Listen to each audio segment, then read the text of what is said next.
नमस्कार साथियों का फिर से आप सभी का स्वागत है आपका अपने YouTube चैनल पीडीएस कैंपस में। आशा करता हूँ आप लोग बहुत अच्छे होंगे। देखिए आज का जो टॉपिक हम लोग के बीच है वो है मौलिक अधिकार। ठीक है, आप लोग को पता होगा भारत का हमारा संविधान है जिसमें टोटल बात करते हैं भाग कितने हैं 22 और आर्टिकल कितने हैं 395। अब तो थोड़ा बढ़ भी गया है 400 प्लस हो गया है। ठीक है, जिसमें बात करते हैं भाग 3 के बारे में। सबसे इम्पोर्टेंट जो है भाग 3 जिसमें मौलिक अधिकार दिया गया है। मौलिक अधिकार आर्टिकल 12 से लेके 35 तक। देखिए ये मौलिक अधिकार जो है हर एक व्यक्ति को, भारत के जितने भी व्यक्ति हैं उन्हें जानना ये बहुत आवश्यक है कि मौलिक अधिकार क्या है। मौलिक अधिकार मतलब क्या, हम लोग को जीने का अधिकार, हम लोग जिएंगे कैसे वो अधिकार। आप आए दिन देखते होंगे किसी गरीब के साथ गरीबों को सताया जाता है, किसी कस्बे गांव मोहल्ले में दुर्व्यवहार किसी के साथ किया जाता है। ठीक है, किसी थाना पे आप चले गए तो थाना में पुलिस से बात करने का आपका हिम्मत नहीं करेगा। क्यों? क्योंकि हम लोग मौलिक अधिकार अपना नहीं जानते हैं। ठीक है, इसलिए नहीं करता है। तो मौलिक अधिकार को आप जानिए और लोगों तक वीडियो शेयर कीजिए ताकि लोग जानें। लोग जब तक जानेंगे नहीं, सीखेंगे नहीं, तब तक अपने अपने जो भी उनका हक होगा उसके बारे में वो आवाज़ नहीं उठा पाएंगे। ठीक है, इसलिए ये वीडियो हम खास करके बना रहे हैं। तो चलिए, मौलिक अधिकार क्या है हमारा। संविधान जो लिखा गया है, एक बात ध्यान रखिएगा, संविधान में बहुत सारे विद्वानों का योगदान है। सिर्फ वो लिख नहीं दिया गया, उसमें बहुत सारे विद्वान का योगदान हो, इसलिए हम लोग को संविधान पढ़ना चाहिए। ठीक है, तो चलिए हम लोग देखते हैं। पहला है समानता का अधिकार। क्या है? समानता का अधिकार मतलब सभी लोग समान है। दूसरा क्या है? तो दूसरा है स्वतंत्रता का अधिकार। स्वतंत्रता का अधिकार।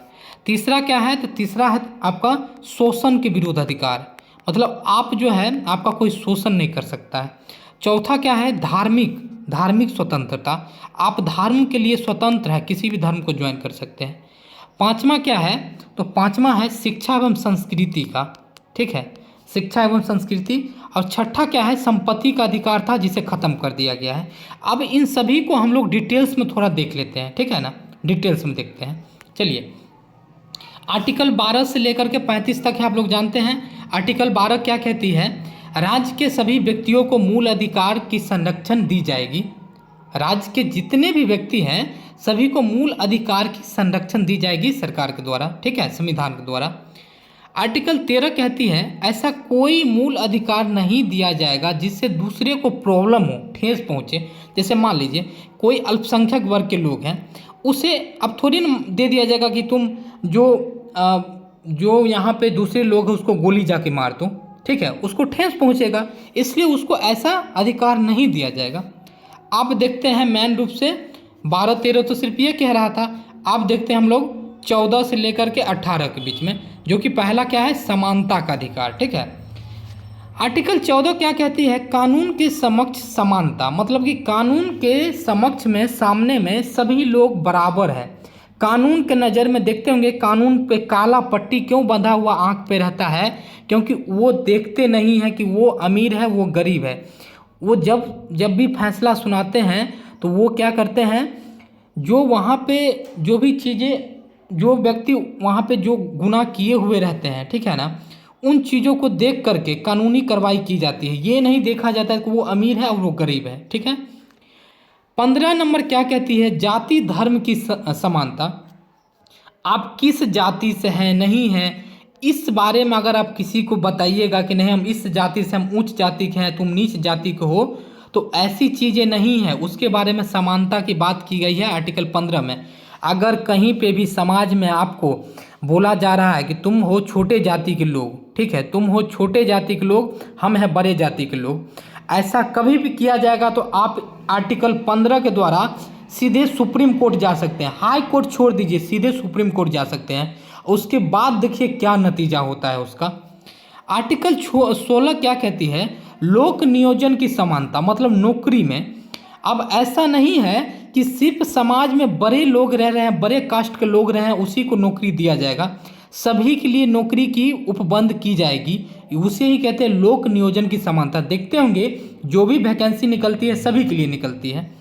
आर्टिकल 17 कहती है छुआछूत की अंत। ठीक है, छुआछूत की अंत। देखिए क्या होता है कि जब भी देखते होंगे गांव घर में अभी तो बहुत कम, लेकिन बहुत दिन पहले की बात बताते हैं कि जब लोग आते थे सामने तो दूसरे लोग अपने पाँव से चप्पल निकाल दिया करते थे, ठीक है। तुम छुआछूत हो, तुम कुएं से पानी नहीं निकाल सकते हो। एक कहानी, एक घटना बताते हैं इसमें। केरल में एक महिला थी जो छोटे कास्ट की थी, ठीक है। उसको स्तन ढकने का टैक्स लिया जाता था उससे, ठीक है। उसको कहा गया था कि तुम अपना स्तन नहीं ढक सकती हो, ठीक है। मूला कर उसको बोला जाता था, मूला कर, ठीक है, मूला कर बोला जाता था। और जितना बड़ा जिसका स्तन होता था उतना ज़्यादा टैक्स लिया जाता था। बताइए कितनी दुर्भाग्यता, भारत में भी ऐसी घटना हुई है। आज से बस कुछ दिन पहले की वो महिला क्या की, अपना स्तन काट के एक बार दे दी।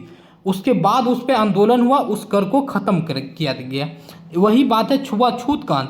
कोई व्यक्ति आपको कह रहा है तुम नीच हो, जो तुमसे अगर आपके बारे में कह रहा है तुम इसको नहीं छू सकते, वो चीज़ हम नहीं छुएंगे, तो आप सीधे आर्टिकल 17 के द्वारा उस पर कार्रवाई कर सकते हैं। आर्टिकल 18 उपाधियों का अंत, मतलब क्या कि आपको कोई व्यक्ति कोई सामान दे रहा है, जैसे हमारे जो भी मुल्क हैं, जैसे कि पाकिस्तान है, वो हमारे दुश्मन मुल्क है, वो आपको कोई उपाधि किसी व्यक्ति को यहाँ पे दे रहा है तो उससे आप नहीं ले सकते हैं। अगर आपको राष्ट्रपति बुला करके कोई उपाधि दे रहे हैं, उसको आपका कोई नामकरण रख रहे हैं, उपाधि दे रहे हैं, तब आप उसको ले सकते हैं, नहीं तो उसका अंत है। ये था समानता का अधिकार। साथियों एक बात और हम कहना चाहेंगे, आप लोग इसे मजाक में यदि ले रहे होंगे कि बस ये तो कहने के लिए है, हम लोग समाज में देखते हैं आए दिन घटना होती रहती है, तो नहीं। अगर ये इस मुद्दे को लेकर आप कोर्ट में पहुंच गए या पुलिस थाना में पहुंच गए तो तुरंत में 24 घंटा के अंदर में उस पर कार्रवाई होगा। 24 घंटा के अंदर में उस पर कार्रवाई होगा। पुलिस का ऐसा दिन कुछ भी नहीं है, पुलिस का ऐसा दम नहीं है कि वो इस मामले को रोक सकता है। ये मौलिक अधिकार की बात है। हम लोग देखे थे सेकेंड नंबर पे था स्वतंत्रता का अधिकार, ठीक है, स्वतंत्रता। आर्टिकल 19 क्या कहती है, अभिव्यक्ति की स्वतंत्रता, जैसे बोलने की स्वतंत्रता, बसने की स्वतंत्रता। जैसे हम लोग देखते होंगे मीडिया वाला बोलता है, कुछ भी पूछता है किसी से, तो कोई भी व्यक्ति इस दुनिया में, या मतलब कि हमारे दुनिया को छोड़िए हमारे भारत में किसी से भी कुछ भी पूछ सकता है। जैसे कि प्रधानमंत्री है, उससे भी पूछ सकता है कि आप अपने कार्यकाल में कितने काम किए। ये हमें अधिकार दिया गया है। उसके बाद है आर्टिकल 20, एक गलती की एक सजा, ठीक है। अगर एक गलती की मान लीजिए कि आपको सज़ा दे दी, कोर्ट से आप रिहा हो गए, फिर उसी गलती के लिए सज़ा आपको कभी भी नहीं मिल सकती है। खुद आप गवाही नहीं दे सकते, आप कितना भी बड़ा वकील रहिए, 30 मार खान रहिए, चाहे कुछ, अपनी गवाही आप खुद नहीं दे सकते हैं। आर्टिकल 21 क्या कहती है, प्राण एवं दैहिक स्वतंत्रता। देखिए यहाँ पे एक चीज़ देखे होंगे साथियों, आर्टिकल 20, आर्टिकल 21, ये दो अधिकार ऐसा है जो हमसे संविधान भी नहीं छीन सकता है, कोई नहीं। दैहिक स्वतंत्रता, प्राण एवं दैहिक स्वतंत्रता, और एक गलती की एक सजा। देखिए क्या होता है कि जब राष्ट्रपति शासन लगता है किसी भी राज्य में, तो वो आपसे ये सब चीज़ें को नहीं छीन सकती है कभी भी, ठीक है ना। चलिए नेक्स्ट बढ़ते हैं, आर्टिकल 22 देखते हैं, गिरफ्तारी की संरक्षण। आप जब गिरफ्तार किए जाते हैं तो उसमें क्या क्या संरक्षण है, देखिए। पहला एक है दंडात्मक, दूसरा है निवारक निरोध। दंडात्मक में क्या होता है कि जैसे आपको किसी से मारपीट हो गया, तलाक हो गया, या कुछ भी मामला हो गया, वो क्या करेगा, वारंट जारी करेगा, जा करके थाना में रिपोर्ट लिखाएगा, वहाँ से वारंट जारी होगा, आपको पेपर ले आके दिखाएगा कि आपके नाम से ये वारंट निकला है, आपको जेल ले जाएगा। 24 घंटे के अंदर में कोर्ट में वो दाखिल करेगा। मान लीजिए कि अगर शनिवार के दिन है तो शनिवार रविवार नहीं होगा, तो 48 घंटे के बाद होगा। वकील अपना आप कर सकते हैं, आपको दिया जाएगा अधिकार कि आप अपना वकील एक कर सकते हैं। रिमांड पर ले सकती है, जैसे किसी को कोई गोली कोई मार दिया या रेप की घटना हो गई, तो पुलिस को नहीं पता लग रहा है कि यहाँ पे कहाँ पे ये घटना हुई, तो पुलिस क्या करेगी, जब ये जेल में चला गया तो इसको एक बार लाएगा पुलिस उस स्थान पे, रिमांड पे लेना इसको बोलते हैं। अब बोलेगा कि कहाँ पे क्या घटना हुआ है बताओ। उसके बाद इसके बारे में जब ये सज़ा कोर्ट सुना देगी तब जेल होगा या बेल होगा। कहने का मतलब आप गलती किए हैं तो जेल हो जाएगा, नहीं गलती किए हैं तो बेल हो जाएगा, ठीक है। ये था दंडात्मक। अब निवारक निरोध क्या होता है, वारंट नहीं आपका मांगेगा, वारंट नहीं होगा, 24 घंटे के समय नहीं, वकील नहीं दिया जाएगा, 3 महीने तक पुलिस रख, मतलब सीधा पुलिस जाके आपके घर से उठा लेगा। कोई मतलब नहीं है वारंट जारी हुआ है कि नहीं हुआ है, कोई मतलब, सीधे उठाएगा। ये किस पे किया जाता है, कोई आतंकवादी हो, ठीक है, लगे किसी पे बहुत दिन से कार्रवाई हो रहा है, कोई अगर देश के विरोधी हो, मतलब कि ऐसा ऐसा मामला जब आता है तो सीधे पुलिस उसको उठा लेता है, ठीक है ना। और ये 3 महीना ही नहीं, गृह मंत्रालय से कह के और भी समय इसका बढ़ा सकते हैं। तो ये था साथियों स्वतंत्रता का अधिकार। अब हम लोग देखते हैं तीसरा था शोषण के विरुद्ध अधिकार। शोषण, आर्टिकल 23 कहती है बलात् श्रम, बेगारी, बंधुआ मजदूरी, मानव तस्करी पे रोक। जैसे आप बच्चों से काम नहीं करवा सकते हैं, ठीक है ना। बलात् श्रम मतलब कि बेगारी, मतलब झूठ मूठ के किसी को कार्य करवा का पैसा नहीं दिए हैं, उसके मौलिक अधिकार का हनन हुआ है। बंधुआ मजदूरी बहुत सारे लोग से करवाया जाता है। मानव तस्करी, किसी मानव को आप बेच रहे हैं कहीं पे, ये सभी किस में होगा, आर्टिकल 23 के अनुसार आप पे कार्रवाई किया जा सकता है, आपके मौलिक अधिकार का हनन हो रहा है। आर्टिकल 24 कहती है बच्चों से काम नहीं करवा सकते आप 14 साल से पहले, हैं किसी भी बच्चों से काम आप नहीं करवा सकते हैं 14 साल से पहले। बच्चों का वो मौलिक अधिकार है कि 14 साल से पहले वो स्कूल जाए, घूमे, खेले, उसको खाना मिलेगा। मिड डे मील क्यों स्टार्ट किया गया, क्योंकि उसे भरपूर खाना दिया जाएगा स्कूल में भी, ठीक है। ये तो था शोषण के विरुद्ध। अब 4 नंबर देखते हैं, 4 नंबर क्या है, तो ये 4 नंबर है धार्मिक स्वतंत्रता। धार्मिक, आर्टिकल 25 कहती है अंतःकरण, आप किसी भी धर्म को मान सकते हैं। जैसे आप हिंदू हैं तो आपको लगा बौद्ध धर्म यदि अच्छा लगा तो बौद्ध धर्म को आप मान सकते हैं, आपको स्वतंत्रता है। जैसे भीमराव अंबेडकर, बाबा साहब डॉक्टर भीमराव अंबेडकर, उन्होंने क्या किया था कि हिंदू धर्म को छोड़ के बौद्ध धर्म को मान लिए थे। आर्टिकल 26 देखते हैं, ये हमारा मौलिक अधिकार है। आर्टिकल 26 क्या कहती है, सामूहिक धार्मिक स्वतंत्रता। आपको ये सामूहिक स्वतंत्रता है कि आप कहीं भी भजन कीर्तन मुहर्रम में देखते होंगे, या प्रकाश पर्व जानते होंगे, सिख धर्म का जो प्रकाश पर्व पटना में हुआ था, कितनी बड़ी संख्या में सब जगह सजाया गया था। तो सामूहिक स्वतंत्रता के लिए आप कहीं भी कुछ भी कर सकते हैं। अभी जैसे दुर्गा पूजा आने वाली है, आर्टिकल 27 क्या कहती है, धार्मिक कार्य के धन पर टैक्स नहीं लगेगा। आर्टिकल 27 कहती है कि कहीं पे दान पुण्य किया गया है, किसी संस्था में पैसा जमा हुआ है और वो 5 करोड़ रुपया जमा हो जाएगा तो सरकार उस पर टैक्स नहीं लगा सकती है। वो धार्मिक कर है, उस पर धार्मिक कर नहीं लगेगा। उस पैसा से वो मंदिर में डेकोरेशन कर सकते हैं, उसको बढ़ा सकते हैं। जैसे महावीर मंदिर पटना, उसमें बहुत पैसा आता है, उस पैसा से क्या करते हैं वो लोग, महावीर संस्था कैंसर को चलाते हैं, सरकार द्वारा उस पर टैक्स नहीं लगाया जा सकता है। आर्टिकल 28 कहती है सरकारी विद्यालय में धार्मिक शिक्षा नहीं दी जाएगी। देखिए आर्टिकल 28 क्या कहती है, किसी भी सरकारी विद्यालय में आप सिर्फ हिंदू के बारे में नहीं पढ़ाइएगा, आप सिर्फ मुस्लिम के बारे में नहीं पढ़ाइएगा, आप सिर्फ सिख के बारे में नहीं पढ़ाइएगा। क्या होता है, आप एक भाषा, जैसे संस्कृत कहीं पढ़ाई जाती है, वो भाषा है, वो धर्म नहीं है। कहीं उर्दू पढ़ाया जाता है तो वो भाषा है, वो क्या है, धर्म नहीं है, ठीक है ना। चलिए नेक्स्ट बढ़ते हैं। 5वां क्या है साथियों, तो 5वां है आपका शिक्षा एवं संस्कृति की स्वतंत्रता। आर्टिकल 29 कहती है किसी भी व्यक्ति अल्पसंख्यक को जाति के हिसाब से शिक्षा से दूर नहीं रखा जा सकता है। जैसे कोई व्यक्ति, सिक्किम पता है आपको, 1975 से पहले सिक्किम हमारे देश का हिस्सा नहीं था। उसको 1 साल का वक्त दिया गया कि आप चुन करके इंडिया में देखिए, अगर आपको अच्छा लगेगा सब कुछ तो आप इंडिया में शामिल हो जाइएगा।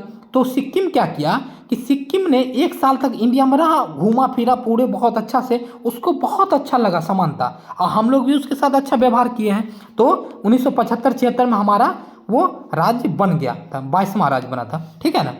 तो ऐसे ही हम लोग आर्टिकल 29 में क्या कहते हैं, कोई अल्पसंख्यक वर्ग है, जैसे देश में मान लीजिए सिख धर्म है 1.3%, वो लोग अगर बहुत हिंदू की जनसंख्या 100 बच्चा में से अगर 5 गो बच्चा है सिख का, तो उससे साथ दुर्व्यवहार नहीं किया जाएगा किसी भी, ठीक है ना, किसी भी स्कूल में दुर्व्यवहार नहीं किया जाएगा। आर्टिकल 30 है अगर किसी भी अल्पसंख्यक को भाषा संस्कृति अलग हो तो वो खुद का संस्था खोल सकता है। अगर देखिए किसी व्यक्ति को लगे कि नहीं मेरा भाषा संस्कृति अलग है, हम लोग 10 आदमी बैठ करके एक अलग से पढ़ा सकते हैं, वो खोल सकते हैं। जैसे मदरसा में मुस्लिम बच्चों को शिक्षा दी जाती है। नेक्स्ट बढ़ते हैं, आर्टिकल 31 देखते हैं, संपत्ति का अधिकार 44वां संशोधन द्वारा इसे खत्म कर दिया गया। देखिए आपको हम बताए थे टोटल कितने थे, तो संपत्ति का अधिकार क्या था कि सरकारी जैसे कोई भी कार्य होता था तो उसमें रुकावट पैदा हो जाती थी। जैसे कहीं पे पटरी ट्रेन बिछाई जा रही है तो किसी व्यक्ति का ज़मीन आ रहा है तो वो खरीदेंगे, सरकार उसका पैसा देंगे मुआवजा, लेकिन वो व्यक्ति कहते थे नहीं हम नहीं देंगे, तो टेढ़ा करके ले जाओ। तो पटरी ऐसे ऐसे थोड़ी ना जाएगा भाई, ट्रेनें तुरंत में गिर जाएगा यहाँ पे। तो उसके लिए उस संविधान संशोधन को ख़त्म किया गया संविधान 44वां द्वारा। मोरारजी देसाई थे उस समय में, ठीक है। तो सरकारी कार्य में रुकावट बनता था। अच्छा, आर्टिकल 32 देखते हैं हम लोग साथियों, इससे कहा जाता है संविधान का आत्मा। डॉक्टर बाबा साहेब भीमराव अम्बेडकर द्वारा कहा गया यह संविधान का आत्मा है। आप देखिए, एक बात आपको बताते हैं, आपने ऊपर जितने भी आर्टिकल देखे हैं, आर्टिकल जितने देखे हैं आपने 14 से लेके 18 तक, जितने 14 से जितने भी आर्टिकल देखे हैं, अगर 32 नहीं होगा तो उन सभी का रहना व्यर्थ है। अगर इन सभी आर्टिकल 12 से लेकर 31 तक का सही से अगर उपयोग नहीं हुआ, जैसे आप कोर्ट गए, थाना गए, थाना में लिखवाने के लिए गए कि मेरा रिपोर्ट लिखिए, अगर वो सही ढंग से नहीं लिखे तो आर्टिकल 32 क्या कहती है कि आप सुप्रीम कोर्ट जा सकते हैं या हाई कोर्ट डायरेक्ट जा सकते हैं। किसी बीच में मत रुकिए, आप डायरेक्ट चल जाइए सुप्रीम कोर्ट में, बोलिए कि मेरा देखिए उस थाना में नहीं लिखा गया है। यकीन मानिए 24 घंटा के अंदर में कार्रवाई होता है। सुप्रीम कोर्ट जाने के बाद 24 घंटा के अंदर में कार्रवाई होता है। किस राज्य का ये मामला है, किसका मौलिक अधिकार का हनन हुआ है, तो वहाँ पे तुरंत उसको बुलाओ। थाना से पुलिस जाता है और पेंट में पेशाब कर देता है, ठीक है ना, पेंट में पेशाब कर देगा वहाँ का जो पुलिस होगा वो, ठीक है। यकीन मानिए ऐसा शब्द का हम प्रयोग इसलिए करते हैं कि साथियों, क्योंकि यहाँ का जो व्यवस्था है वो पुलिस व्यवस्था बहुत ही ज़्यादा दयनीय व्यवस्था है।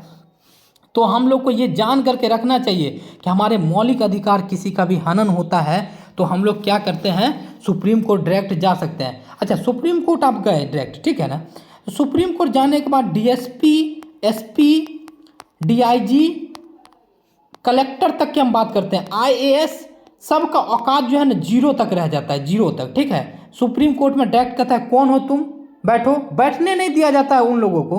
क्यों? क्योंकि किसी का मौलिक अधिकार का हनन हुआ है। इसलिए साथियों कहते हैं मौलिक अधिकार के बारे में जानिए गहराई से, ठीक है ना, और सभी को शेयर कीजिए ताकि बहुत सारे लोग ऐसे अल्पसंख्यक लोग हमारे समाज में हैं जिन्हें जीने की राह मिले, जो उठ करके आ गए हैं शिक्षा के बदौलत, ठीक है ना। जय हिंद साथियों, मिलते हैं फिर नेक्स्ट वीडियो में नया टॉपिक के साथ।